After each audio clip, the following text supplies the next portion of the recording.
In the U.S., national security news can feel far away from daily life. Distant wars, murky conflicts, diplomacy behind closed doors. On our new show, Sources and Methods, NPR reporters on the ground bring you stories of real people, helping you understand why distant events matter here at home. Listen to Sources and Methods on the NPR app or wherever you get your podcasts. Hello and welcome to Car Talk from National Public Radio with us, Click and Clack, the Tappet Brothers, and we're broadcasting this week from the post-Olympic Village here at Car Talk Plaza. They don't send us post at the Olympic Village.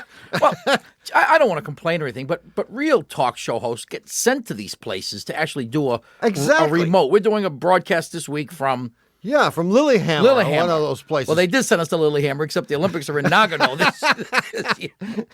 Well, I don't know. I think it's kind of, and worse than that, we have to go after the Olympics are over. Well, you know why they don't send us? Because we wouldn't know how to elicit those heartwarming little vignettes about the lives of people who have just Olympians. Broken their both legs sliding down a mountain on their heads.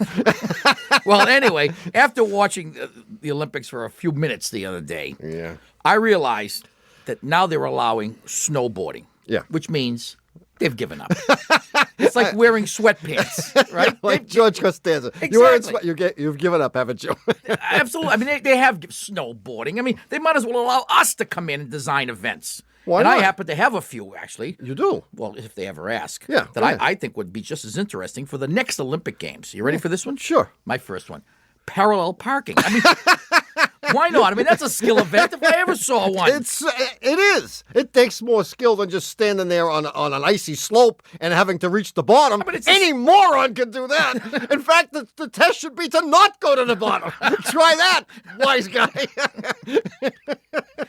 Well, how about this? How about you hear the ski jump, of course? Yeah. How about the speed bump? Speed bump. Bada-boom! You know that Ford Ranger we drove a couple of weeks ago, that short bed Ford Ranger? I'd want to drive that thing if I were in the speed bump competition. I know the one I would want. If they were going to do something like this, the one I would want would be the downhill. It's the only one that the Datra could be entered in. I mean, uphill, no way. No, not really. Well, if you want to talk to us about the Olympics or anything else, our number is 888-CAR-TALK. That's 1-888-227-8255. Hello, you're on Car Talk.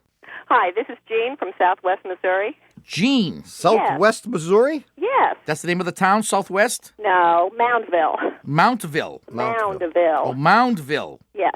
And you didn't give us the name of the town because you thought we'd make fun of it.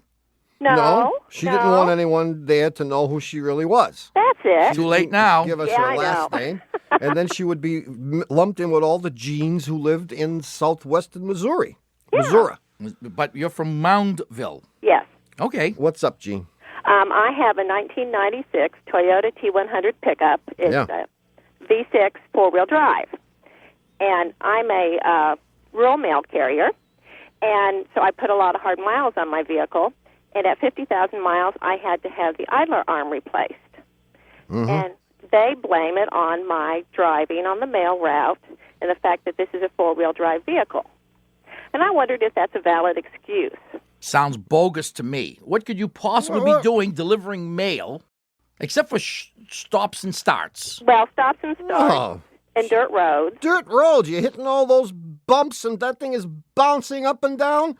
Yeah. Of course you're going to wreck an idler arm. You're lucky you didn't wreck everything. Now, everything else is holding up just fine. When you say rural, how rural are we talking? As rural as you want to get. Oh, yeah? Yeah, well, I drive about 70 miles a day on dirt roads. All dirt roads, mostly? Well, not all of it. I do 115 miles a day. Oh, and 70 of it is on dirt roads. Yeah. And so how many times, just here's the measure. In the typical day, how many times does your head hit the ceiling of the truck? No, I have good shock, so I don't hit the ceiling. So the thing's not bouncing around like crazy. No, and I do avoid the worst of the potholes. Well, I mean, the truth is that if in fact you drive on those kinds of roads every single day, and of these 50,000 miles, maybe 40,000 of them are on these roads hitting potholes all the time, your front end is going to take it pretty heavy. Yeah. Gee, can I ask a question? I mean, it seems obvious to me, and I think maybe it hasn't occurred to a lot of people. Do you deliver to every house every day? Yes. Why? I mean, how would they know? That's my job. Well, how would they know? I mean, there are some days that I don't get any mail at all. How would you know that yeah. And if I got mail every other day, I'd be perfectly content with that. Mm-hmm. Oh, no. That does not work. No sense of humor here. No, oh, really? Well, they're just not used to it. You start showing up every other day. I'm telling you. And you can stay home and watch Oprah the other days, and nobody will be the wiser. No, but then I wouldn't be listening to you guys on the radio. Why? That would be better, too. That would improve your life. No. What's the deal here? You work for the United States Postal Service, and you have to use your own vehicle? Oh, yeah. Sure. But they pay me to do that. They pay you? Yeah, they pay mileage. They pay mileage. What do Oh, they pay? that's why you want to go out every day. Sure. Well, sure. If That's I how she don't makes go all out, her money. I don't get paid. Well, how much do they pay? Like 35 cents a mile? Yeah, around there. And you have to keep a log of some kind. No. You don't. No. they My know. brother is such a sleazeball. He's don't. always trying to... So this is like on the honor system? No, they know how long the route is, and the route doesn't change. Perfect. So they wouldn't know if you did it every other day. Yes, they would. But do they ever, look at your odometer? Never. No. They know what she's supposed to drive every day. And Jean is an honest, upstanding citizen, and of she course. does it every day. That's right. But my opinion is that the dealership is correct, that it's very possible that the worn idler arm was due directly to the kind of driving that you do. Okay, even though I've never replaced an idler arm on any other vehicle. And you've driven on the same route? Yeah. Well, I will say that some vehicles have more delicate front ends and steering mechanisms than others. And we have seen on some vehicles like Chevy pickup trucks and some Dodge vans that idler arms go out prematurely, only because the thing is under-designed. And I don't know what the idler arm setup is on the T100. I've never seen one in the shop. But it's possible that they wear out early because of some flaw in the design. I bet you in subsequent years of this model, you will see a redesign of the idler arm. Okay. Yeah. And it'll be beefier. And you may be able to avail yourself of one of those, but maybe not. Maybe it won't fit yours. But I think it was under-designed, and it wore out because of the driving you do. Normal driving might not have taken its toll on it. Okay. But if you dropped our delivery days down from 6 to 5, that extra 35 cents a mile you get will pay for all the idler arms you could possibly burn out. That's true. Okay. See you, Gene. Okay, thanks a lot. Thanks for calling. Bye. Bye-bye. I didn't know that the post office did that. Could I, for example, get a second job driving around in my Dart? You can't have a second job unless you have a first job. You need a first job to qualify. Oh, well, they would think it was my first job. For a second job.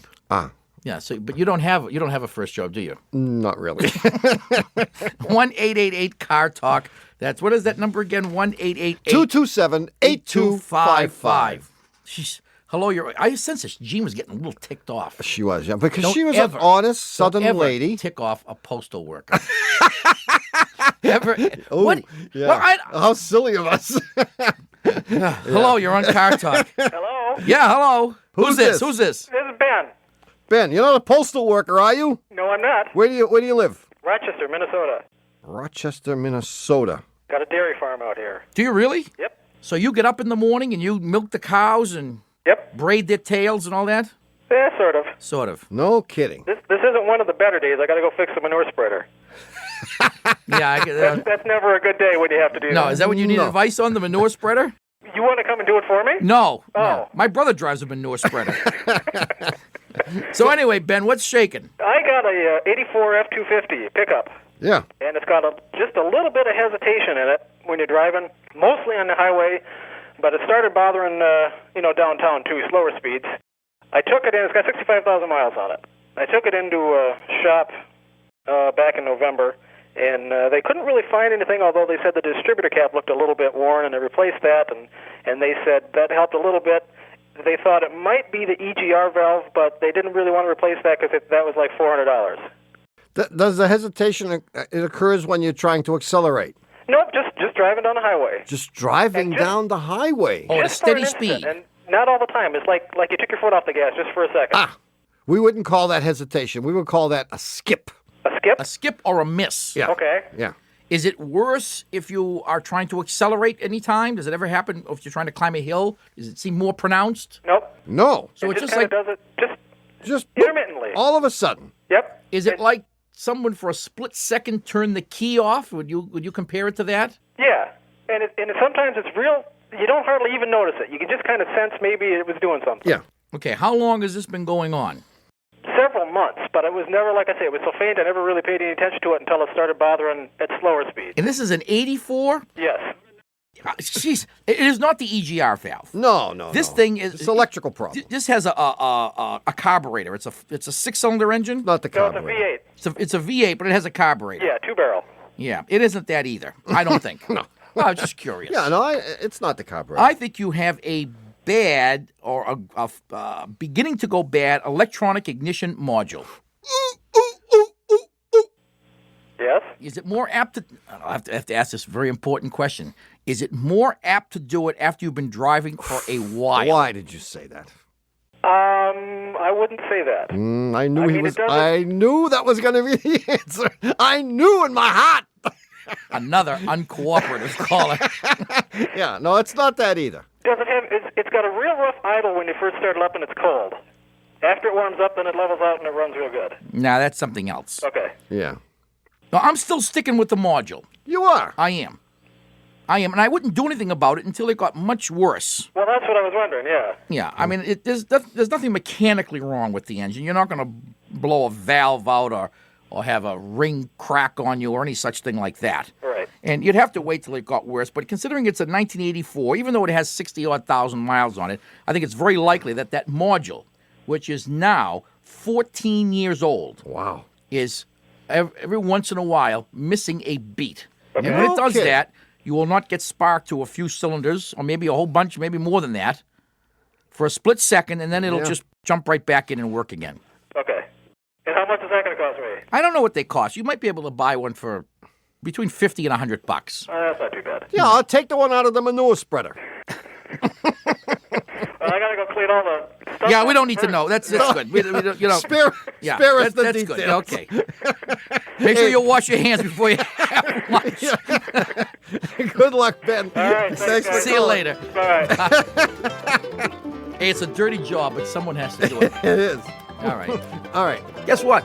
The puzzler answer and more calls are coming up right after this.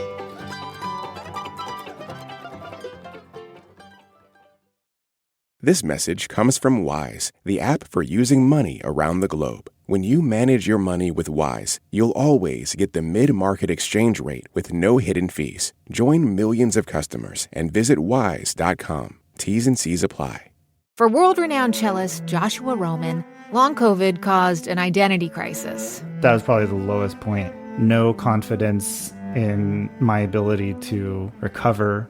Crisis of faith about what music meant. On the TED Radio Hour, how he found his way back to music and a new sense of self. Listen on the NPR app or wherever you get your podcasts. Hi, we're back. You're listening to Car Talk with us. Click and Clack, the Tapper Brothers. We are consummate professionals. My brother is sitting here eating soup.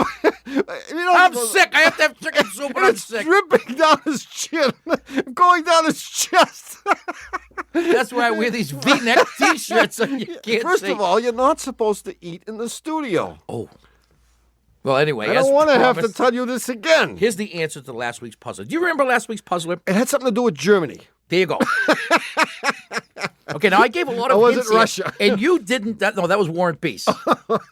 And you didn't participate when I remember when I stated the puzzle. You were quite quiet. I was? Yeah, you didn't. Usually, you interject, you interrupt, you interfere, disrupt. Well, remind me what it was. Okay. And I'll tell you why I was Here it like is. that. Sometime in the late 1930s in Germany, and perhaps other countries as well, aeronautical engineers. Now, this thing is rife with hints. This puzzler is. Aeronautical engineers were working on a device. The device, get this, Yeah. took water vapor, which is one of the byproducts of gasoline engine combustion, and would condense it into water and save it. And it would save it in such a way so that the amount of water saved would be exactly equivalent in weight. To the amount of fuel burned. There you go. Right. And I said, I remember saying something like that way that the weight of the plane would remain constant. You did say that. Yeah. Why would you want it to remain constant? And the only thing I could think of was that it must have been a weapon of some kind. And you wanted the weight to remain constant because there was some kind of a guidance system which wouldn't work properly if the weight kept changing. Buzz bombs you're thinking of, right? Something like that. No, that's not it either. Nothing like that, huh? So, as you might guess, as the engine burned a pound of fuel, a pound of water would be saved, right? You've come to that conclusion. Yeah. And the rest would be discarded, of course. The question is, why would you want to do this? That was the question. And obviously, you've come upon weaponry, which is not it. Airplanes was not it. Our engineer, Jonathan Marston, came up with submarines. Ooh, that's good, that would be good. Except, why would you want to save water? You're immersed in water. You said aeronautical. There you go. And submarines aren't aeronautical, John. Well, he wasn't paying attention. He's engineering the show, damn it. He's got a lot of other important things to do. But he got the gist of it. Yeah. But he was close, I said. Oh, dirigibles. Exactly. Of course. At that time, they had switched over from hydrogen as the levitating medium, which was a little dangerous, to helium, which was much safer, but very expensive. Yeah. And needless to say, as you consume fuel and the craft becomes lighter and lighter, you got to spew the stuff out. You got to spew the stuff out, but you can't do that because it's expensive. So what you want to do is save some of the byproducts so you keep the weight of the vehicle the same. I love it. Isn't it great? Dale Margie sent that in. Actually, he's answered for me a question I've been struggling with for these many minutes, which was the stoichiometry involved. That assumes, the whole question and answer assumes that you produce far more water. It's 18 to 1. Really? 18 pounds of water. No. To every pound of... And that is the source of the greenhouse effect. Of the greenhouse effect. That is. That's the problem. We're adding water to the planet, and in doing so, we're slowing down. Pretty soon, the days are going to be 25 hours. We're slowing down the angular velocity of the planet. We knew that because of the billboard effect, that too. That's 26 hours. Right. Add that to it. Yeah. So there's the billboard effect and the roof snow theory. And all that. Okay, well, who's going to win our fabulous prize this week, Tommy? Who am I, Ed McMahon? I just gave away a lousy T-shirt. The winner this week is Marcy Rodney from Louisville. What? Colorado. Oh, Colorado. Or maybe it's Louisville, Colorado. I bet it is. And Marcy Rodney, for having your answer chosen at random from among all the right answers that we did get this week, you, Marcy Rodney, will get one of our 10th anniversary Car Talk T-shirts with our current slogan on it, celebrating 10 years of bad car advice. And that's truth in advertising, if there ever was any. Anyway, we'll have a brand new puzzler coming up in the third half of today's show, so don't touch that dial. In the meantime, we'll take your calls at 1-888-CAR-TALK. That's 888-227-8255. Hello, you're on Car Talk. Hello, my name is Susan. I'm calling from Charlotte, Vermont. Charlotte? Yes. How do you spell that? The same way as you spell Charlotte. We're near the French border. Oh, Charlotte, oui, oui. Charlotte. You didn't know I spoke French, did you? Vermont. How are you, Susan? Well, I'm actually frightened. Oh. And I'm hoping that you can save our household from some impending peril. Really? Yeah, what? Well, we were without power for about a week during the great ice storm. Yeah. So we had no heat, no water, no toilets that flushed. Yeah. And my husband, who is a theoretical physicist, and I'd like to stress the theoretical part, he wants to get something that's called an inverter. Yeah. That will get electric power from the car battery. Well, interestingly, we just received an email about this the other day on our site. Somebody wanted to know. It may have been your husband even. Oh, I bet it was. Well, it may have been. Somebody from up north there wanted to know if, in fact, you could buy an inverter that would take the 12 volts from your battery and invert it to 12 volts DC and change it to 110 AC. And the answer is, yes, there is such a device. Of course. Such a device. And it's not going to blow up the car or the furnace? No. Well, we're going to get back to the theoretical part of this in a minute. All right. But let's go to the practical part. Because he just says to me, oh, you don't need to understand this. Well, well, first of all, your car alternator puts out about 50 amps of electricity, okay? Times 12 volts is 600 watts. So you could run 6 light bulbs. You cannot run your electric hot water heater, which takes about 6,000 watts. Yeah. Nor can you run your furnace or even an electric coffee pot, which I think takes like 1,200 watts. Yeah. And that's before any of the losses incurred in the transmogrification of power. Because you've got to change the DC to AC, you got to step up the voltage from 12 to 120. And when you do all this, there are losses for heat, which on a theoretical basis, we know don't exist. That's right. In the frictionless world in which your husband lives. Definitely. All things are possible. And while it's possible to light a few light bulbs using the 100 horsepower engine that's under your hood, you'd be much better off going to Home Depot and buying like a 6,000 watt generator. Yeah, I mean, on the other hand, it's not a bad thing to have because, first, I mean, inverters have been around for decades. I had one of these inverters in my old 53 Dodge, and it worked great.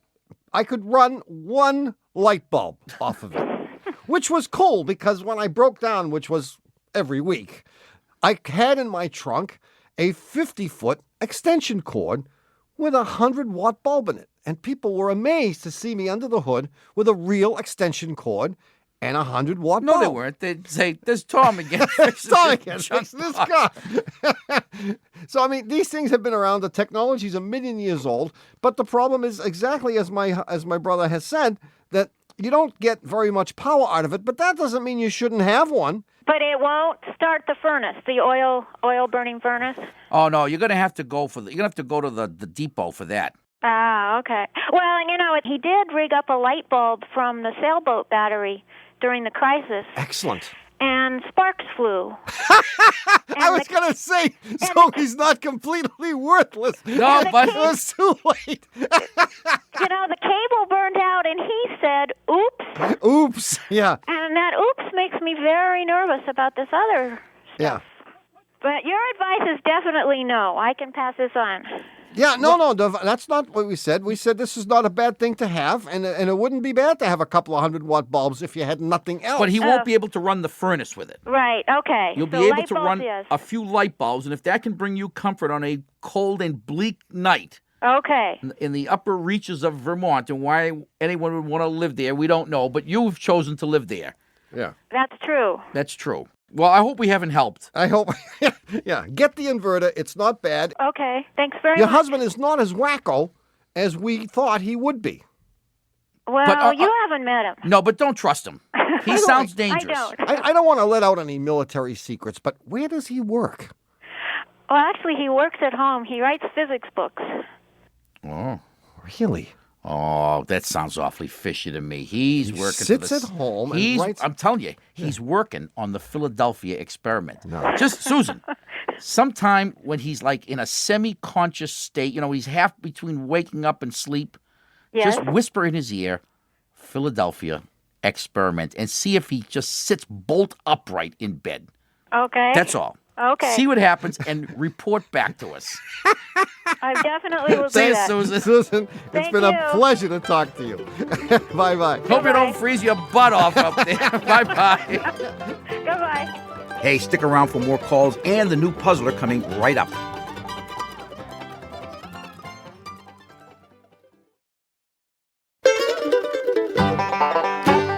Oh, don't wake me up. We're back. You're listening to Car Talk with us, Click and Clack, the Tappet Brothers, and we're here to discuss, of course, cars, car repair, and the what? The new puzzler. Oh, you have one. I do have one. I can hardly wait. Well, I have a crusty puzzler, which I will save until next week. I can hardly wait. What is it? Well, this was sent to us from cyberspace by someone named Roy Richard. Good. Read it. He says, hurry up. While driving around Luxembourg on a recent trip to Europe, I caught a glimpse of a billboard that immediately brought Car Talk to mind. Yeah. The billboard was brightly colored with a cartoon, like a pig on the bottom, but it wasn't just a pig that brought Car Talk to mind. Across the center of the sign was written an equation. Write this down. I'm going to write it down. Go ahead. D. D. Small or big? Yeah. D equals V over 10 in parentheses. Yeah. Squared. That quantity squared. Yeah. The whole thing divided by 2. Okay, you got it? So the quantity. Whoa! V over 10. Yeah. Squared. Squared. Divide V by 10. Square it. Divide that whole thing by 2. Got it? I've got it. Yeah. Right? You got it. Yeah. And this was a billboard? This was a billboard. He says, remembering a discussion on the show of several months ago, I immediately knew what this was all about. Wow. What was it? That's it? That's the question? No. Oh, you gave a hint. Remembering a discussion on our show. Remember a discussion on Car Talk of a few months ago. I knew immediately what this meant. And all the hints are there. I mean, Luxembourg. I mean, you name it. You name it. It's all there, man. Richard. Roy Richard, Luxembourg, Europe. Yeah. D is there. V is there, too. D and V. They're both there. All right. Now, if you think you know the answer or things are slow at work and you feel like taking a guess, mail your answer to Puzzler Tower, Car Talk Plaza, Box 3500, Harvard Square, Cambridge. Our fair city. Ma 02238. Or you can email us your answer from our website, cartalk.msn.com. Just click on the Talk to Car Talk section. And if we choose your correct answer at random, from among all the correct answers, you'll get one of our new Car Talk t-shirts featuring the slogan celebrating 10 years of bad car advice. Our number is 1-888-CAR-TALK. That's 888-227-8255. Hello, you're on Car Talk. This is Paris from Newburyport, Massachusetts. Paris? Yeah. Paris? I've been on before. I don't know if you remember me. Oh, the name is familiar. Where are you from? Newburyport? Yeah, from Newburyport, yeah. No, I don't remember you. I do remember. I was on like 2 years ago from Mississippi, actually, so. Well, what did we talk about when you were on before? Oh, God, I had a question that was one part automotive, one part religious. I had a car that I was trying to get from my sister's church, and they wouldn't give it to me. I remember. Because I wasn't a Christian. Yes. Ah, yes. You're a Buddhist. That's right. That's right. You remember. Of course I remember. You guys shamed them into selling me that car after they heard the broadcast. They did? Yeah, I wanted to thank you for that. Hey, don't mention it, man. So what are you calling again for? Well, man, you gave me such good advice last time. I had to call again. I've got a car. It's an 87 Toyota pickup truck, and it's in New Orleans. My fiancée Barbara is driving it. Yeah. It's got 230,000 miles on it. It's got a chronic overheating problem. Really? Yeah. Well, give us the conditions under which it overheats. Oh, it overheats year-round. All the time. Yeah, full-time without a thermostat. And we got to keep the heat on. And in New Orleans in the summertime, it's even worse. And in stop-and-go city traffic, even with the heat on, sometimes you got to pull over. And I did a lot of work to it. I had the radiator rotted out, replaced the hoses, thermostat, water pump, fan clutch. But it's still overheating. We're still running it with no thermostat. Well, first of all, how come you move around so much? How come I move around so much? Yeah. Well, I mean, a couple of years ago, you called us from where? I called you from Jackson, Mississippi. From Jackson, Mississippi. Then you must have moved to New Orleans to meet Barbara. Yeah. Now you're back in Newburyport, Massachusetts. Yeah, it's back where I belong, you know? Yeah, okay. But you left Barbara and the truck in New Orleans. Right. Well, is she planning to come up here to Newburyport? If I can ever get her pickup truck fixed, I think she's going to come up here. She is not going to make it here with that pickup truck. Not the way it's running, yeah. Not ever. No. No, she's never. Give up. Really? It's time to give up? I never give up. Well, unless you're ready to, do a transplant. We love this thing, though, you know? It's obviously lived its whole life down in New Orleans. It's not rusted. It's not a junker. Right, exactly. Well, if you've replaced all the things that you've replaced, it's only one of two things. Either the radiator, which you say you had rotted out, is not really good enough. Really? But I don't think that's true. Uh-huh. Or the engine itself, the cooling passages inside the engine are so disgustingly messed. Well, they would have noticed that when they took the head off. And they probably did. You think so? Sure. Yeah. Well, here's what I would do. Yeah, go ahead. Tell us about Barbara. I mean, why bother to solve this problem? Yeah, how serious? Actually, I've got some problems with her you might be able to help me with. I mean, is she really worth it? Because this is not going to be easy. Yeah, I think I may have to break down and get her a new vehicle because she's worth it. But if she's worth it. All right. But I was going to suggest, if you want to go at it scientifically, that you take the radiator out and have somebody flow test it. Oh. Preferably not the guys that rotted it out. Right. Another radiator shop. Uh-huh. You may find out that, in fact, it's not really clear. Yeah, However, that would be really, really nice to find out. If the radiator were plugged up, the problem would be much worse driving at high speed. Is that true? Actually, when we're on the highway, we don't have to use the heat as much. So it's the opposite. Yeah, better. It's in the city with the stop and go where you really need it, Okay, then Sounds like the engine, huh? Yeah. Yeah. That was the right. Well, I think you ought to throw an engine in it. Really? Why not? Yeah. What that run about $1,000? I mean, if you just want to throw it in there, yeah. You want to hook it up and have it actually move the wheels? Yeah. No, I mean, if the thing is really as nice as you say, no rust, everything works, then it would certainly be worth spending the $3,000 it's going to cost you. Yeah, that's what I would do. Well, I sure do appreciate you guys' help. Here's what you do. Send us a picture of the truck and Barbara. And we'll send you our written response within a week. Hey, thanks a lot, guys. Good luck, Paris. Welcome back to Massachusetts, pal. Glad to be back. See you later. See you. Take care. Bye-bye. Bye. I wonder what he does for a living. He's a salesman. I don't know, but I bet you it borders on being illegal. I don't know why. You just had that feeling, didn't you? I had that feeling. But he sounds like a nice guy. Very nice. But he's selling something. He's a telemarketer, isn't he? Yeah. 1-888-CAR Talk. That's 1-888-227-8255. Hello, you're on Car Talk. This is Wendy calling from Iowa City. Hi, Wendy. Hi there. Iowa City. I don't hold out too much hope for your solving this. It might be closer to being a puzzler. Oh, really? I've tried everything. Oh, boy, we love a challenge like that. Okay. Go ahead. I have an 88 Honda Prelude four-wheel steering car that I love and plan to drive forever. Now, that was a feature that really caught on, huh? Oh, yeah. It's terrific. I love this car, except when my husband rides in it because he fogs it up. I mean, he fogs it up like mushroom soup on the inside of the windows or something. Really? Now, he doesn't do this in other cars. He doesn't. No, and nobody else does this in my car. Wow. Is he over 6 feet tall? Oh, heavens, no. A little guy? Oh, yeah. Well, short. And this, I can't tie it to a season. Mm-hmm. I've tried with and without the air conditioner on. I've tried the inside and outside intakes.